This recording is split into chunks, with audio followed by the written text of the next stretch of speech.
mga kaibigan. Ano, Abby? Ano, ha? Remix report na naman! Ako, syempre, napus na po tayo sa balitang 10, 9, 8, 7, 6, 5, 4, 3, 2. One na yung susunod pero bago yan. Syempre. Balikan natin lahat ng mga balitaan natin, ha? Ito po ang ating 9 recap. Yeah, 9 recap? Recap, ha? Recap, okay. Pero syempre, sa number 10 nating balita, train sale, ha? Nabibining na po ang MRT3. Hindi na siya mapa-privatize na siya. Tsaka para gumanda naman yung ating train, yung pagandahin na nila. Oo, tama. Sa number 9 naman, sunog! Ay, saan? Ang dami na sunog! Nako, kaya mag-ingat kayo sa mga Christmas lights na yan, ha? Tama. Siyempre, ang ating number 8, ha? Ang nakaka-touch na kwento, alam mo ba? Nakishare ako na to. Nakita ko pinost mo. Pinost ko rin sa FB to. Kwento po na naghanap ng lola. Nahanap na si Lolo Luis. At natagpuan na siya noong November 22. Maraming salamat po sa lahat ng mga tumulong. Tama, masaya tayo dyan. Okay, sa number 6 naman. Number 7. Number 7. Annyeonghaseyo! South Korean president pumunta dito. Number 6. Nako, ito po, riot, nagkakagulo. Nagkakagulo po sa Cairo. Tama na yan, guys. Tama na. Magbahala na lang tayo, okay? Okay, pwede so ba? Tama. Number 5, yun nga, Occupy for RH. Pinupush na nga yung RH bill. Go na lang. Ang dami nangangampanya for that. Ano ba kasi decision dyan? Di ko alam, no? Decide na. Now na.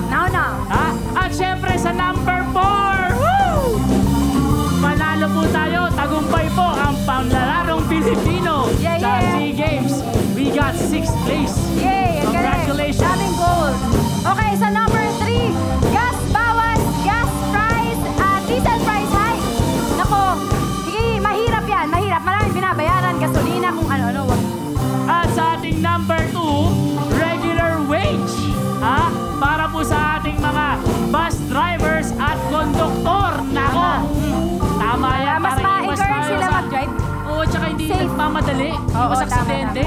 Diba? Oo. So yun yung mga naunang 9. Ngayon naman, I'm sure ready na kayo sa napakainit na news number 1. Wait lang. 1.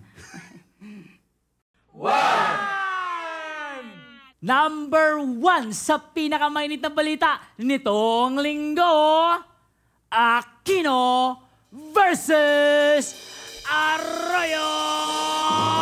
Bye!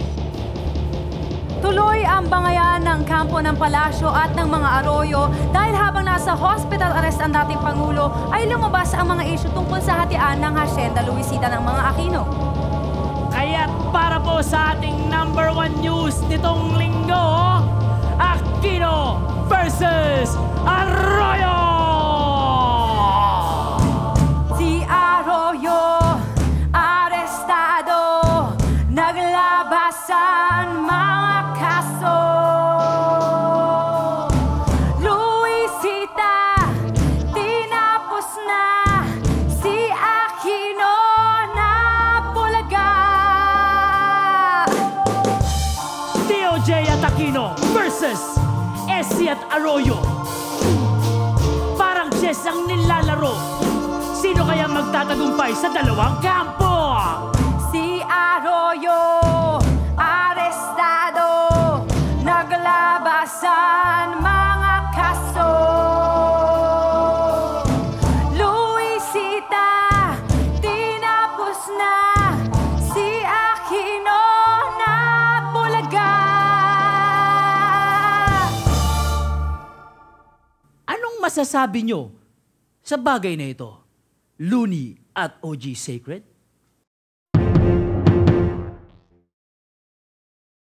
Siya'y tao din na may karapatang magpagamot. Manahimik sandali at huwag munang sumagot sa tanong ng buong nasyon at sa investigasyon. Ang hiling niya lang naman, huwag muna sana ngayon. Huwag muna sana ngayon? Bakit? Para saan? Ano silbi? Bakit tayo ang kailangan laging umintindi? Pasensya na pare pero hindi ako nakumbinsi. Magdadalawang taon na kasi yung massacre na kanyang kinonsinte. Lagyan daw sana ng hustisya ang pagsampa ng kaso at ituring bilang tao ang mga dating Pangulo. Hindi yun lahat ay para bang mga excited na makita ang congresswoman na maging convicted. Dapat lang convicted kasi pati budget sa fertilizer kinamkam niya at kinuha. Tapos yung mga Pilipino mismo ang kanyang ginawang pataba sa lupa. Nakalimutan mo na ba? Ang tawag doon, amnesia. Bakit hindi niya subukang magpatawas sa probinsya, magdasal sa itaas, humingi ng tawad doon sa media, at wag niya sanang ipagkait sa ating bayan ng hustisya? Pero siya'y Pilipino rin.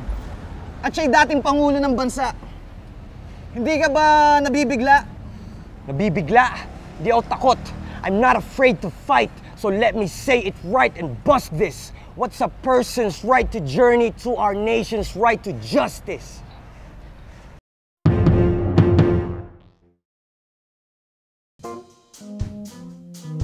Alright, at dyan po nagtatapos ang Remix Report, ang 10 may init na balita. Mismo. Maraming salamat po. Next week, magkita-kita muli tayo dito lang po sa Remix Report. Yeah. Pero bago po yan, syempre, thank you so much sa ating mga special guests, si Looney, Carl Roy, Pepe Smith, at si Paolo Manuel. Thank you. At syempre, maraming salamat din sa ating mga reporters na si Miko Pepito at OG Sacred. Yeah. At huwag niyo pong kaligtaan, i-add kami sa Facebook, facebook.com/top10remixreport. O kaya i-follow nyo kami sa aming Twitter account, twitter.com/remix_report. At meron na rin po kaming YouTube account para mapanood yung mga nakalipas naming episodes. Search nyo lang po Top 10 Remix Report. May YouTube na tayo, ha? Yes! Hanggang sa muli po, ito po ang ating Remix Band. Yeah! At ako po si Abby Asistio.